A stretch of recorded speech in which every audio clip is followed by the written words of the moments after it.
नमस्कार मित्रों, आज हम चर्चा करेंगे आज के दिन से करीब 92 वर्ष पहले घटी एक क्रांतिकारी घटना के संदर्भ में, जिसे इतिहास के पन्नों में ओझल कर दिया गया।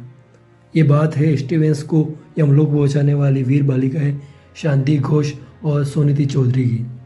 तो मित्रों, स्वागत है आपका रोमिंग ट्राइब के एक और दिलचस्प एपिसोड में। तो वक्त ज़ाया किए बिना शुरू करते हैं। यह बात उन दिनों की है जब त्रिपुरा बंगाल का एक जिला हुआ करता था, जिसका मुख्यालय कोमिल्ला था। वहाँ के क्रूर जिलाधीश स्टीवेंस के अत्याचारों से पूरा जिला थर्राया करता था। वह क्रांतिकारियों को बहुत कड़ी सजा देता था, अतः क्रांतिकारियों ने उसे मजा चखाने का निश्चय किया। पर यह काम आसान नहीं था, क्योंकि वह बहुत कड़ी 2 स्तरीय सुरक्षा में रहता था। कार्यालय का अधिकांश काम वह घर भर ही करता था। उससे मिलने आने वाले हर व्यक्ति की बहुत सावधानी से तलाशी ली जाती थी। उन दिनों कोमिल्ला के फैजनुसा गर्ल्स हाई स्कूल की प्रधानाचार्या कल्याणी देवी थी। वे सुभाष चंद्र बोस के गुरु वेणी माधव दास की पुत्री थी। उनकी छोटी बहन वीणा दास बंगाल के गवर्नर स्टैनली जैक्सन के वध के अपराध में 13 वर्ष का कारावास भोग रही थी। कल्याणी देवी ने एक दिन कक्षा 8 की छात्रा शांति घोष एवं सोनिति चौधरी को अपने पास बुलाया। ये दोनों बहुत साहसी तथा बुद्धिमान थी। इन दोनों ने मिलकर स्टीवेंस को मारने की पूरी योजना बनाई। 14 दिसंबर 1931 को शांति और सोनिति अपने विद्यालय की वेशभूषा में स्टीवेंस के घर पहुंची। दोनों ने अपने कपड़ों में भरी हुई पिस्तौल छिपा रखी थी। द्वार पर तैनात संतरी के पूछने पर उन्होंने कहा कि हमारे विद्यालय की ओर से 3 मील की तैराकी की प्रतियोगिता हो रही है। इसमें हमें जिलाधीश महोदय का सहयोग चाहिए। उन्होंने जिलाधीश महोदय के लिए एक प्रार्थना पत्र भी उसे दिया। संतरी ने उन्हें रोका और अंदर जाकर वह पत्र स्टीवेंस को दे दिया। स्टीवेंस ने उन्हें मिलने की अनुमति दे दी। उनके बस्तों की तो ठीक से तलाशी हुई, पर लड़की होने के कारण उनके शरीर की तलाशी नहीं ली गई।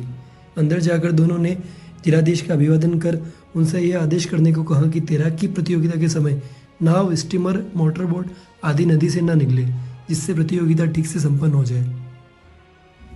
स्टीवेंस ने कहा कि प्रार्थना पत्र पर तुम्हारे विद्यालय के प्रधानाचार्य जी के हस्ताक्षर नहीं है। पहले उनसे अग्रसारित करा लाओ, फिर मैं अनुमति दे दूंगा। शांति और सुनिधि ने मौका देखकर उन्होंने कहा कि आप यह बात कृपया इस पर लिख दें। स्टीवेंस ने कलम उठाई और लिखने लगे।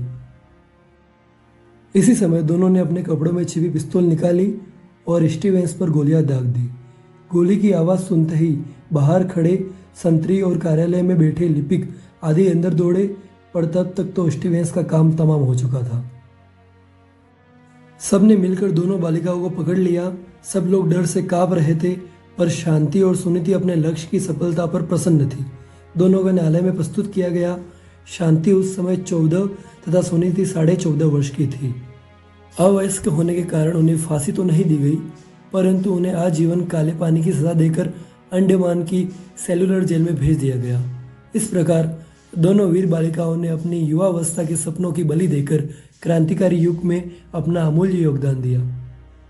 दर्शकों, ऐसी अनेक क्रांतिकारी घटनाएं हमारे अतीत में घटी हैं, परंतु आरंभिक इतिहास का लेखन एक विशेष तबके के द्वारा किया गया है, जिनके द्वारा किसी एक पक्ष को महत्व देने के दरमियान अतीत की अनेक घटनाओं से पर्दा उठाना रह गया है। तो हमारा आपसे निवेदन है कि ऐसे क्रांतिकारियों को हमारे द्वारा याद किया जाना चाहिए। वो आने वाली पीढ़ियों को इनके किस्सों से अवगत कराना चाहिए, ताकि वे इनसे प्रेरित हो सकें। मित्रों, हमें सुनने के लिए आपका आभार। प्रस्तुति पसंद आई हो तो वीडियो को लाइक करें और ऐसी अन्य प्रस्तुतियों को देखने हेतु हमारे चैनल को सब्सक्राइब करें एवं आपके कीमती सुझाव को कमेंट बॉक्स में प्रेषित करें। धन्यवाद।